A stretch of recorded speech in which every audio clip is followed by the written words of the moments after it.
Hey guys, welcome back to my channel. ನನ್ನ ಹೆಸರು Nandini Pramod. So already ನೀವು ತಮ್ಮನೇಲಿ ನೋಡಿದ್ದೀರಾ. ಇವತ್ತು ನಾನು ನಿಮಗೆ ತಿಳಿಸ್ಕೊಡ್ತಾ ಇರೋ ಸ್ಟೋರಿ ಮಹಾನ್ ಸತಿ ಸಾವಿತ್ರಿ ಸತ್ಯವಾನ್ ಸಾವಿತ್ರಿ ಬಗ್ಗೆ. ಸೊ ಯಾರಿಗೆ ಸತ್ಯವಾನ್ ಸಾವಿತ್ರಿ? ಸೊ ನಮ್ಗೆ ಗೊತ್ತಿರೋ ಹಂಗೆ ಸಾವಿತ್ರಿ ತನ್ನ ಗಂಡನ ಪ್ರಾಣ ಯಮನ ಕೈಯಿಂದ ಉಳಿಸ್ಕೊಂಡ್ರು ಅಂತ ನಮ್ಗೆ ಗೊತ್ತು. ಅದು ಬಿಟ್ರೆ ಇವಳೇನ್ ದೊಡ್ಡ ಸತಿ ಸಾವಿತ್ರಿ. ಸೊ ಈ ತರ ಬೈಗುಳ ಅಥವಾ ಈ ತರ ಒಬ್ಬರನ್ನ ಕಂಪೇರ್ ಮಾಡಿ ಹೇಳೋ ಮಾತು ರೂಢಿಯಾಗಿತ್ತು. ಸೊ ಇದು ನಮ್ಗೆ ಗೊತ್ತಿತ್ತು. ಬಟ್ ಆಕ್ಚುಲಿ ಸತ್ಯವಾನ್ ಸಾವಿತ್ರಿ ಯಾರು? ಇನ್ನೊಂದೇನು ಗೊತ್ತಾ, ಸಾವಿತ್ರಿಗೆ ಮುಂಚೆನೆ ಗೊತ್ತಿತ್ತು ತನ್ನ ಗಂಡ ಅಲ್ಪಾಯುಷಿ ಅಂತ. ಅದು ಯಾಕೆ ಸಾವಿತ್ರಿ ಸತ್ಯವನ್ನ ಮದುವೆ ಆದ್ರು? ನಾರದ ಮುನಿಗಳು ಏನಂತ ಹೇಳಿದ್ರು? ಆ್ಯಂಡ್ ಯಮ್ಮ ಹತ್ರ ಕೇಳಿರೋ 3 ವರ ಏನು? ಸೊ ಇದ್ರ ಬಗ್ಗೆ ಎಲ್ಲ ನಾನು ನಿಮಗೆ ತಿಳಿಸ್ಕೊಡ್ತೀನಿ. ಆ್ಯಂಡ್ ನೀವು ಮಾಡಬೇಕಾಗಿದೆ ಇಷ್ಟೇ, ನನ್ನ ಚಾನಲ್ನ ಲೈಕ್ ಮಾಡಿ, ಶೇರ್ ಮಾಡಿ, ಸಬ್ಸ್ಕ್ರೈಬ್ ಮಾಡಿ, ಹಾಗೆ ನಿಮ್ಮ ಫ್ಯಾಮಿಲಿ ಮೆಂಬರ್ಸ್ಗೆ ಶೇರ್ ಮಾಡಿ ಅಂತ ಹೇಳ್ತಾ ಮತ್ತೊಮ್ಮೆ ನನ್ನ ಚಾನೆಲ್ಗೆ ಸ್ವಾಗತ. ನಾನು ನಂದಿನಿ ಪ್ರಮೋದ್. ಸೊ ಗೈಸ್, ಇದು ನನ್ನ ಮೊದಲನೇ ಕಂಟೆಂಟ್. ಅಂದರೆ ಲೈಕ್ ಈ ಥರ ಮೈಥಾಲಜಿಕಲ್ ಸ್ಟೋರಿ ನಿಮ್ಮ ಮುಂದೆ ನಾನು ಹೇಳ್ತಾ ಇರೋದು. ಸೊ ಏನಾದರೂ ಮಿಸ್ಟೇಕ್ಸ್ ಇದ್ರೆ ದಯವಿಟ್ಟು ಕ್ಷಮೆ ಇರಲಿ. ಆ್ಯಂಡ್ ಹೀಗೆ ಮುಂದೆ ಒಳ್ಳೆ ಕಂಟೆಂಟ್ನ ಕೊಡಲಿಕ್ಕೆ ನಾನು ಕೂಡ ರೆಡಿಯಾಗಿದ್ದೀನಿ.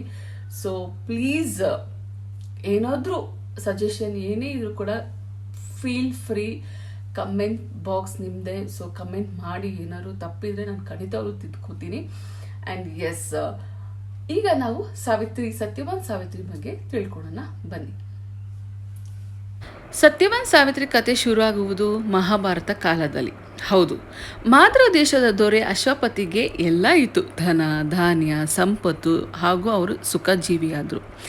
ಆದರೆ ಅವರಿಗೆ ಒಂದು ದೊಡ್ಡ ಚಿಂತೆ ಆಯಿತು. ಅದು ಅವರಿಗೆ ಮಕ್ಕಳಿರಲಿಲ್ಲ. 18 ವರ್ಷ ಆದರೂ ಕೂಡ ಅವರಿಗೆ ಮಕ್ಕಳಿರಲಿಲ್ಲ.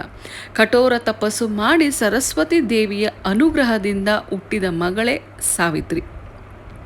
ಅರಮನೆಯಲ್ಲಿ ಆನಂದ ಪರಮಾನಂದ 100 ಪಟ್ಟು ಹೆಚ್ಚಿತ್ತು. ನೋಡುತ್ತಾ ಆಡುತ್ತಾ ವಿದ್ಯೆ ಕಲಿಯುತ್ತಾ ಸಾವಿತ್ರಿ ದೊಡ್ಡೋಳು ಹಾಗೇ ಬಿಟ್ಟಳು. ಅಶ್ವಪತಿಯು ಅವಳ ಸ್ವಯಂವರ ಕೂಡ ಏರ್ಪಡಿಸುತ್ತಾನೆ. ಆಗ ಪಕ್ಕದ ರಾಜ ದ್ಯುಮತ್ಸೇನ ಎಂಬ ಅರಸನ ಮಗ ಸುರದ್ರೂಪಿ ತರುಣ, ಅವನೇ ಸತ್ಯವಾನ್. ವಿವಾಹ ತಯಾರಿಗಳು ಎಲ್ಲ ನಡೆದಿತ್ತು. ಹಾಗಾಗಿ ಈ ಸತ್ಯವಾನವರ ತಂದೆ ದ್ಯುಮತ್ಸೇನ ಅವರಿಗೆ ಕಣ್ಣು ಕಾಣುತ್ತಿರಲಿಲ್ಲ. ಕಳ್ಳರು ಮೋಸ ಮಾಡಿ ರಾಜ್ಯ ಕೊಳ್ಳೆ ಹೊಡೆದು ಅವರನ್ನು ಕಾಡಿಗೆ ಹಾಕಿದರು. ಆದರೂ ಸಹ ಸಾವಿತ್ರಿ ಸತ್ಯವಾನನ ಒಪ್ಪಿ ಮದುವೆ ಆಗುತ್ತಾಳೆ. ಮದುವೆಯ ತಯಾರಿ ನಡೀತಾ ಇರಬೇಕಾದ್ರೆ ಅವಾಗ ತ್ರಿಲೋಕ ಸಂಚಾರಿ ನಾರದ ಮಹರ್ಷಿಗಳು ಘೋರವಾದ ಆತಂಕವಾದ ಸುದ್ದಿ ಹೇಳುತ್ತಾರೆ. ಸಾವಿತ್ರಿಗೆ ಏನು ಹೇಳಿದರಂದರೆ, ನಿನಗೆ ಮದುವೆಯಾಗಿ 1 ವರ್ಷಕ್ಕೆ ನಿನ್ನ ಪತಿಯನ್ನು ಕಳೆದುಕೊಳ್ಳುತ್ತೀಯೇ ಎಂದು ಹೇಳುತ್ತಾರೆ. ಇದನ್ನು ಕೇಳಿ ಸಾವಿತ್ರಿ ಕೊಂಚ ಭಯಪಟ್ಟಳು. ಹಾಗೆ ಸಾವಿತ್ರಿಯ ತಂದೆ ಅಶ್ವಪತಿಯು ಕಳವಳ ವ್ಯಕ್ತಪಡಿಸಿದರು. ಸಾವಿತ್ರಿಯನ್ನು ಹೇಳಿದರು ಈ ಮದುವೆ ಬೇಡ ಅಂತ.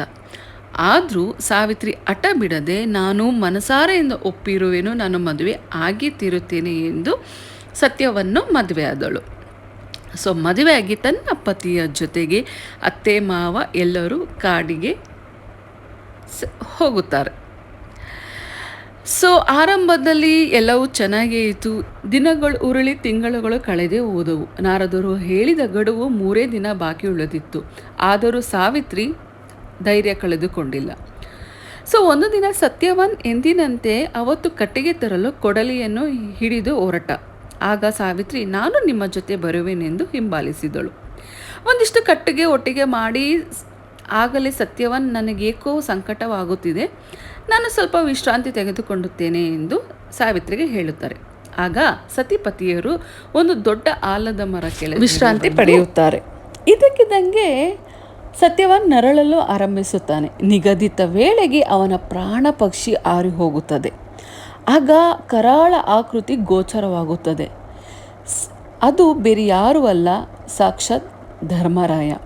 ತನ್ನ ಕೈಯಲ್ಲಿ ಪಾಶದಿಂದ ಸತ್ಯವಾನನ ಆತ್ಮವನ್ನು ಎಳೆದುಕೊಂಡು ದಕ್ಷಿಣ ದಿಕ್ಕಿಗೆ ಹೊರಟೆ ಬಿಟ್ಟ ಯಮ. ಇದೆಲ್ಲ ಕಣ್ಮುಚ್ಚಿ ತೆಗೆರುಷ್ಟರಲ್ಲಿ ಘಟನೆ ನಡೆದು ಹೋಗಿತ್ತು. ಹಾಗೆ ಯಮ ಧರ್ಮ ತನ್ನ ಹಿಂದೆ ಯಾರೋ ಹಿಂಬಾಲಿಸುತ್ತಿರುವರು ಎಂದು ಕಂಡು ಈ ನಾರಿ ಯಾರು ಎಂದು ಆಶ್ಚರ್ಯಪಡುತ್ತಾನೆ. ಆಗ ನೀನು ಬರುವಂತಿಲ್ಲ, ನಿನ್ನ ಪತಿಯ ಪ್ರಾಣವಷ್ಟೇ ತೆಗೆದುಕೊಂಡು ಹೋಗಲು ನಾನು ಬಂದಿರುವನು ಎಂದು ಹೇಳುತ್ತಾರೆ. ಆದರೆ ಸಾವಿತ್ರಿ ಇದ್ಯಾವುದು ಲೆಕ್ಕಕ್ಕೆ ಹಾಕ್ಕೊಂಡಿರಾ ಯಮರಾಯನ ಹಿಂದೆನೇ ಹೋಗುತ್ತಾಳೆ. ಧರ್ಮರಾಯ ಸಾವಿತ್ರಿಯನ್ನು ಸಮಾಧಾನಿಸಿದರೂ ಗದರಿಸಿದರೂ ಉಪಯೋಗವಾಗಲಿಲ್ಲ. ಏನೇನೋ ವರಗಳನ್ನು ಆಮಿಷ ತೋರಿಸಿದರೂ ಸಾವಿತ್ರಿ ಕೇಳುತ್ತಿದ್ದು ಒಂದೇ, ಸತ್ಯವನನ್ನು ಮತ್ತೆ ಬದುಕಬೇಕು, ಇಲ್ಲವಾದರೆ ನಾನು ಸತ್ತು ಅವನ ಸಹಭಾಗಿಯಲ್ಲೇ ಸ್ವರ್ಗ ಸೇರಬೇಕು. ಸಾವಿತ್ರಿಯ ನಿರ್ಮಲ ಪತಿ ಭಕ್ತಿಯನ್ನು ಕಂಡು ಯಮ ಕುಬ್ಜನಾಗುತ್ತಾನೆ. ಆಗ ಅವರ ಅಚಲ ಪ್ರೇಮ ಕಂಡು ಯಮ ಮೂಕನಾಗುತ್ತಾನೆ. ಸೊ ಹಾಗಾಗಿ ಯಮ ನಿನ್ನ ಪ್ರೀತಿ ಭಕ್ತಿಗೆ ಮೆಚ್ಚಿದೇನೋ 3 ವರವನ್ನು ಕೇಳು ಎಂದು ಸಾವಿತ್ರಿಗೆ ಹೇಳುತ್ತಾನೆ. 3 ವರದಲ್ಲಿ ಮೊದಲನೇ ವರ, ನನ್ನ ಮಾವನಿಗೆ ಕಣ್ಣು ಬರಬೇಕು, ನನ್ನ ತಂದೆಗೆ 100 ಮಕ್ಕಳಾಗಬೇಕು, ಹಾಗೆ ನನಗೂ 100 ಮಕ್ಕಳು ಆಗುವ ವರ ಕೊಡು ಅಂತ ಕೇಳುತ್ತಾನೆ. ಆಗ ಯಮ ತಥಾಸ್ತು ಅಂತ ಧರ್ಮರಾಯ ಮುಂದಕ್ಕೆ ಹೋಗ್ತಾನೆ. ಆಗ ಸಾವಿತ್ರಿ ಧರ್ಮರಾಯನಿಗೆ ನೀವು ಕೊಟ್ಟ ವರ ಕೊನೆಯ ವರ ನೆನಪಿಸಿಕೊಳ್ಳಿ ಎಂದು ಹೇಳುತ್ತಾಳೆ. ಆಗ ನನಗೆ ಮಕ್ಕಳಾಗಬೇಕು ಅಂದರೆ ಸತ್ಯವಾನ್ ನನ್ನ ಜೊತೆ 100 ವರ್ಷ ಬದುಕಬೇಕು ಅಂತ ಹೇಳುತ್ತಾರೆ. ಆಗ ಧರ್ಮರಾಯ ನಿನ್ನ ತಪಸ್ಸಿಗೆ ನಿನ್ನ ಸಾತ್ವಿಗುಣಕ್ಕೆ ಮೆಚ್ಚಿದೆ ಎಂದು ಸತ್ಯವನ್ನು ಪ್ರಾಣ ಮತ್ತೆ ಉಳಿಸಿ ಕೊಡುತ್ತಾನೆ. ಆಗ ತನ್ನ ಮಾವನಿಗೂ ಕೂಡ ಕಣ್ಣು ಬರುತ್ತೆ. ಸೊ ಹಾಗೂ ತನ್ನ ಮಾವನ ರಾಜ್ಯ ಕೂಡ ಹಿಂದಿರುಗಿ ಬರುತ್ತೆ. ಸಾವಿತ್ರಿ ಹಾಗೂ ಸತ್ಯವಾನ್ ಅವರು ತಮ್ಮ ರಾಜ್ಯಕ್ಕೆ ಹಿಂದಿರುಗುತ್ತಾರೆ.